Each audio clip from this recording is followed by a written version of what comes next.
अवकाळी पावसाचा जो काय परिणाम आहे तो दिसतोय, नुकसान मोठ्या प्रमाणावर झालं आहे. कृषी मंत्री राज्याचे कुठं दिसत नाही आहेत. काय ते एकूणच दिसते जिल्ह्याबरोबर राज्य? मला वाटते राज्यामध्ये गेले 8 दिवस हा अलर्ट होता. हा अलर्ट असताना सुद्धा राज्यामध्ये कृषी सहाय्यकांचा संप चालू होता.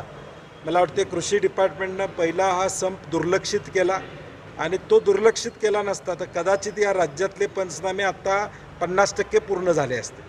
मुळात राज्य शासनानं ताबडतोबीनं कृषी सहाय्यकांच्या विषयासंदर्भातला निर्णय घेणं अभिप्रेत होतं. म्हणजे डोक्यावरून पाणी वाहून गेल्यावर त्यांच्या मागण्या मान्य करणं हे दुर्दैव आहे. म्हणजे याचा अर्थ शासनाची भूमिका शेतकऱ्यांच्या प्रति किती कशा पद्धतीची आहे हे त्यांच्या कृतीतून साधारणपणे दिसून येतं. आणि म्हणून आमची मागणी आहे की 50,000 रुपये हेक्टरी हे शेतकऱ्याला या ठिकाणी मिळावेत. भुईमुग असू दे, सूर्यफूल असू दे, मक्का असू दे, उन्हाळी पिकं सगळी गेलेली आहेत. अनेक ठिकाणी ढगफुटीमुळं जमिनी खचलेल्या आहेत, वाहून गेलेल्या आहेत. काही ठिकाणी कोल्हापूरमध्ये बर्गे काढताना जी उपाययोजना करणं पाटबंधारे विभागाकडून अपेक्षा आहे ती न झाल्यामुळं पन्हाळ्यासारख्या त्या ठिकाणी माजनाळ असू दे, वेतवडे असू दे, या गावांमध्ये बर्गे काढताना अनेक बाजूची जमीन वाहून गेलेली आहे. म्हणजे ज्या सिरियसली अलर्ट 10 दिवसापूर्वी होते, सिरियसली ज्या पद्धतीनं शासनानं याकडे बघणं गरजेचं होतं ते बघितलेलं नाही हे यामध्ये सिद्ध होते. आज शासन जागं झालेलं आहे, आजपासून पंचनामे करणार आहेत. आमची मागणी एवढीच आहे की महसूल खातं आणि कृषी खात्यानं पंचनामे 100% करावेत. आज पिकं हिरवी दिसली असली तरी 8 दिवसात ती पिकं राहणार नाहीत, कुजणार आहेत. आणि म्हणून 100% नुकसान झालेलं आहे. सरसकट पंचनामे करावेत. कोल्हापूर जिल्ह्यामध्ये असू दे किंवा महाराष्ट्रामध्ये असू दे, साधारणपणे सानुग्रह अनुदान हे ताबडतोब आपण देतो. घर पडलं की सानुग्रह अनुदान द्यावं अशी तरतूद आहे. आमची शासनाला मागणी आहे की यामध्ये एखादा मृत्यू झाला, एखादं जनावर मृत्यू झालं, एखादं पूर्ण घर पडलं तर मायनसमध्ये जाऊन त्याला अनुदान द्यावं असा शासनानं GR काढलेला आहे. परंतु 100% घर पडणाऱ्यांची संख्या या ठिकाणी कमी आहे, अंशतः घर पडणाऱ्यांची संख्या जास्त आहे. आणि म्हणून शासनाकडे आमची मागणी आहे की मायनसमध्ये अंशदाचा देखील या ठिकाणी विचार करावा आणि ताबडतोब, कारण की तो काय आता तुमचे पैसे येईपर्यंत भिंत बांधायची थांबणार नाही.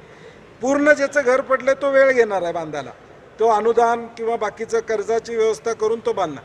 परंतु ज्याची एक भिंत पडलेली आहे तो उद्या सकाळी बांधकाम चालू करणार आहे. आणि म्हणून त्याला सानुग्रह अनुदान हे ताबडतोब मायनसमध्ये जी तरतूद शासनाने केलेली आहे त्यामध्ये ते मिळावं अशी आमची साधारणपणे अपेक्षा या ठिकाणी असणार आहे. आणि मग त्या अनुषंगानं अनेक शहरातला रस्त्यांच्या पॅचवर्कचा विषय असेल, नाले साफसफाई कोल्हापूर शहरामध्ये झाले नसल्यामुळं झालेलं अडचणी या ठिकाणी असेल, या सगळ्याची विनंती आम्ही जिल्हाधिकाऱ्यांना त्या ठिकाणी केलेली आहे. तर हे सगळं राज्यभरामध्ये असं सगळं चित्र असताना राज्याचे प्रमुख अमित शहाच्या दौऱ्यामध्ये 3 दिवस व्यस्त दिसले. गांभीर्य आहे असं वाटतं का? नाही, कुठं शेतावर बांधावर गेलेले कृषी मंत्री आम्ही पाहिलेले नाहीत.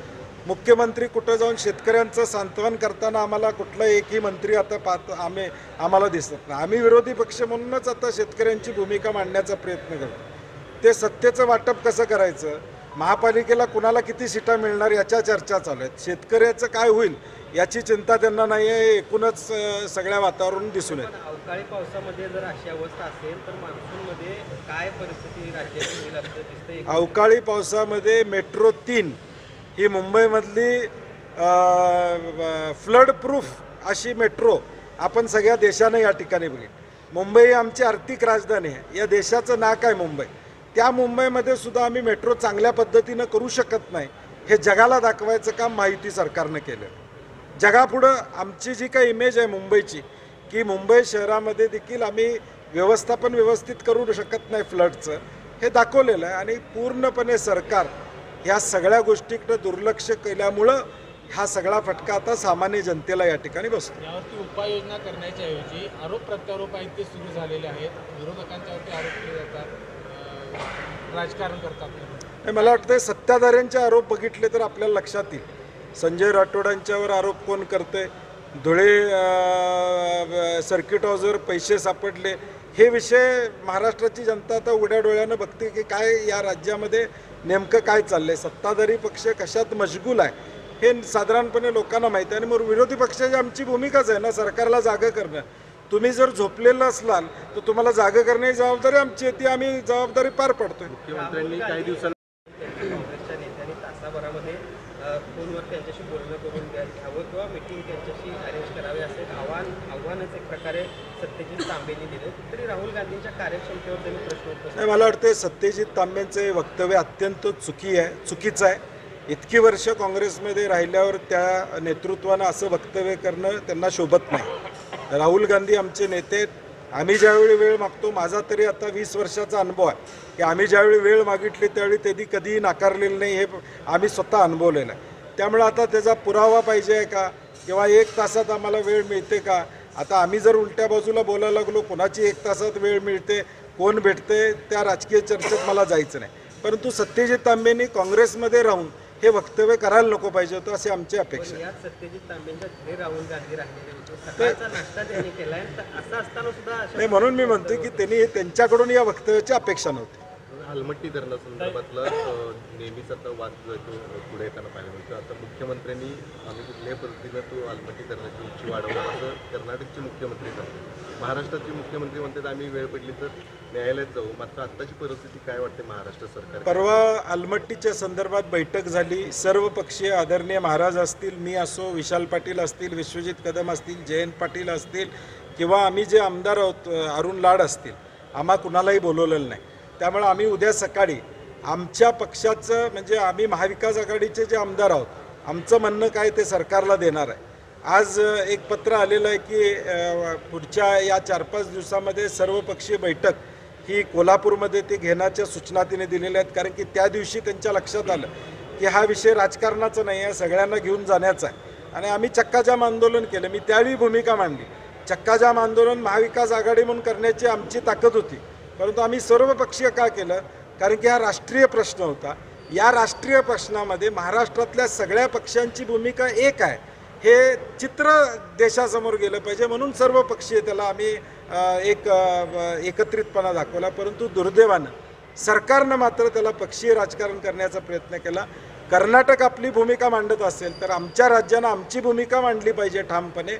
आणि या विरोधात आमचं म्हणणं एवढंच आहे की वडनेरे कमिटीचा अहवाल नाकारला का सरकारनं, अशी आमची प्रामुख्यानं या ठिकाणी मागणी आहे. आणि म्हणून या अनुषंगानं आता या 4 दिवसात ते बैठक घेणार आहेत. आदरणीय महाराज असतील, आम्ही असू, त्या बैठकीला जाऊन आमची भूमिका मांडू. वर्ल्ड बँकेकडून जे पैसे मिळालेले आहेत 3200 कोटी, तो प्रकल्प मराठवाड्यात जे पाणी वळवण्याचा पूर्ण झाला तर उंची वाढवली तरी काही फरक पडणार नाही असं मुख्यमंत्र्यांनी देखील कोल्हापुरात. वर्ल्ड बँकेतून जो प्रकल्प होणार आहे त्यातून 80 ते 100 TMC पाणी उचलणार आहेत असं ते म्हणतात. आता टेक्निकल व्हायबिलिटी कुणी बघितली आहे? ताकारी टेंबू योजनेचं आज मोटरींचं बिल किती येतं आहे हे जरा सांगलीमध्ये इरिगेशन खात्याला विचारलं तर लक्षात येईल की काय परिस्थिती ताकारी टेंबू ताकारी योजनेचे. आणि म्हणून इथून उचलून पाणी तुम्ही नेणार हे आम्हाला काय पटण्यासारखं नाही. वर्ल्ड बँकेचे जे पैसे या लागलेले आहेत त्याचा DPRचं प्रेझेंटेशन इथंच कलेक्टर ऑफिसला त्यांनी त्या ठिकाणी दिलेलं आहे. जे पाणी आम्ही म्हटलं की नरसिंहवाडीच्या इथं कृष्णा नदी जी येते आणि पंचगंगा येते ते समोरासमोर येते, ते तुम्ही कॉर्नर काढणार आहे का जेणेकरून पंचगंगा त्यात कृष्णेमध्ये मिक्स होईल? तर ते म्हणले त्या टप्पा त्यात नाही आहे, ते दुसऱ्या टप्प्यात येणार.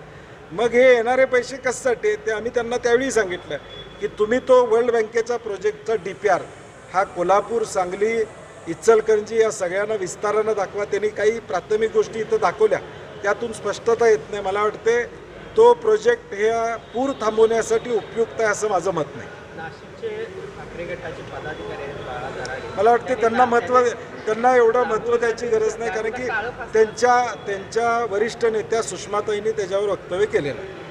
CBSE संदर्भात तुम्ही पोस्ट केली होती. CBSE अभ्यासक्रमात शिवाजी महाराजांचा इतिहास, छत्रपती शिवाजी महाराज हे आपली अस्मिता आहे. आता एका बाजूला केंद्र शासन हिंदी भाषा सक्तीचं करण्याचं धोरण मध्ये राबवत होतं, परत 2 पावलं मागं गेलं आणि हिंदी सक्ती करणार नाही म्हणून सांगितलं. उद्देश त्यांचा काय होता हे आपल्याला लक्षात येतं. राष्ट्रीय धोरणामध्ये छत्रपती शिवाजी महाराजांचं महत्त्व हे त्या CBSE अभ्यासक्रमामधून कमी करणं हे दुर्दैवी आहे. आणि मला वाटते राज्य शासनानं ती भूमिका घेतली पाहिजे की छत्रपती शिवाजी महाराजांचा इतिहास हा नव्या पिढीला CBSEच्या माध्यमातून जास्तीत जास्त प्रमाणात सांगण्याचा प्रयत्न करावा अशी आमची सगळ्यांची अपेक्षा असतात. तर 2 दिवसापूर्वी भिडे गुरुजींनी एक वक्तव्य केलं 6 जूनच्या शिवराज्याभिषेक सोहळा बंद कायमचा झाला पाहिजे असं त्यांचं म्हणणं आहे. मला वाटते आता 6 जूनचा सोहळा सातत्यानं होतोय. मला वाटते संभाजीराजेंची मुलाखत आपण घ्यावी, कारण की ते यामध्ये पुढाकार घेऊन हा सोहळा या ठिकाणी करतायत. आम्ही इथं कोल्हापूरमध्ये पॅलेस इथंही आम्ही त्या पद्धतीनं करतोय. आणि मला वाटतं छत्रपती शिवाजी महाराजांच्याबद्दल आम्हा सगळ्या मंडळींना असतात आणि म्हणून तारखेच्या वादात न पडता त्यांचा विचार कसा सर्वसामान्य लोकांना बरोबर घेऊन जाणार होता तो विचार पोचवणं आमचं कर्तव्य असतं. 1 तारीख जी आहे ती सर्वसामान्यांपर्यंत पोहोचणे यासाठी काय वेगळं त्यांचा अजेंडा काहीतरी वेगळा असेल याच्या मागचा, असं मला वाटतं.